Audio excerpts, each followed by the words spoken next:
All right, so for decades, we've thought of the far north as this frozen, quiet frontier, a place for science and cooperation. Well, that is changing, and it's changing fast.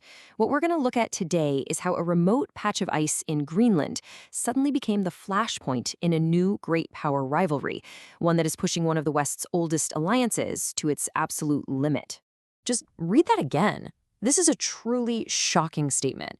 I mean, we're not talking about a little diplomatic friction here. This is a founding NATO member officially calling its most powerful ally, the United States, a potential security threat. That's the kind of language countries usually reserve for their biggest adversaries, not their closest friends. And that, of course, brings us to the big question. How on earth did it come to this? This isn't just some simple disagreement. It's a real fracture in the relationship. And to understand it, we need to go to a very specific, very remote place at the very top of the world. Our story really begins on the massive ice-covered island of Greenland. Now, Greenland is technically Danish territory, and it's here that a long-standing defense agreement started to completely unravel, all because of a new geopolitical reality. Now, this didn't just pop up overnight. This was the boiling point after renewed American interest in actually purchasing Greenland, an idea that was publicly floated during the second Trump administration. And as you can imagine, that pressure created an absolute diplomatic firestorm in Copenhagen and set the stage for a pretty dramatic showdown. Okay, so let's zoom in on the specific incident that really pushed this alliance right to the breaking point. It all happened incredibly quickly, and it all centered on one U.S. Space Force commander and a very high-profile visit. I mean, just look at how fast this all went down. On March 28th, Vice President Vance makes this big, symbolic visit. Not even 2 weeks later, the base commander, a colonel named Susanna Myers, sends out an email trying to calm her international staff. And then, bam, just like that, she's fired. A career likely over because of a single email.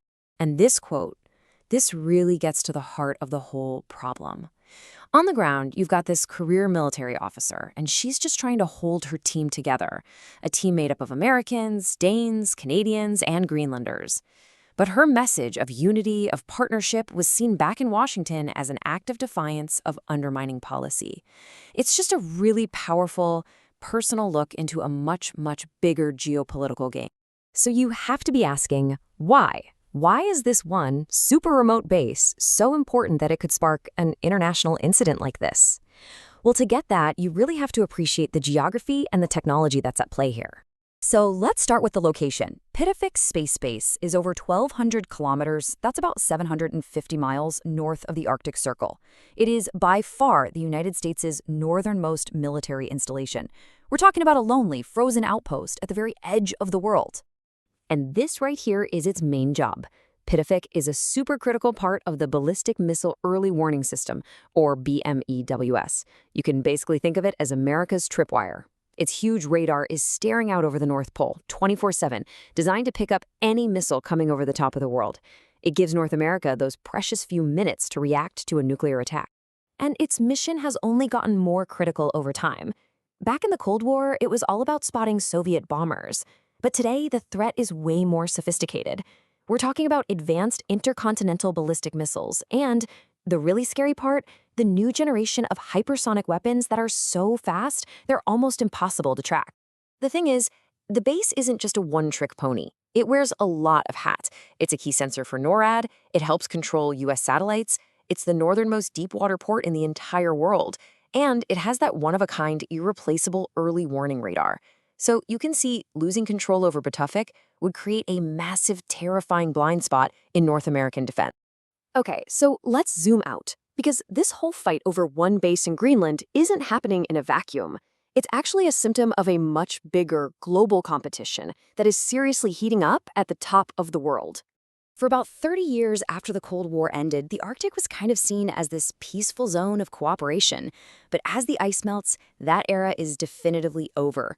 All of a sudden, new shipping lanes are opening up, and there's a huge scramble for the region's resources. We're talking about an estimated 13% of the world's undiscovered oil and 30% of its natural gas. And you have to give it to them. Russia has been playing the long game here. All the way back in 2007, they made their ambitions crystal clear. They literally sent a submarine down to plant a Russian flag on the seabed at the North Pole. It was a really bold statement, and they have been backing it up with military hardware ever since. And this slide right here shows just a staggering difference.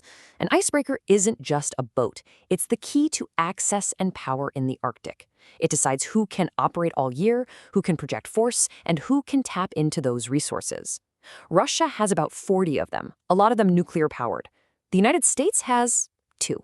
And China, which calls itself a near-Arctic state, already has more than the US. This isn't just a gap, it's a chasm. And the infrastructure gap is just as bad.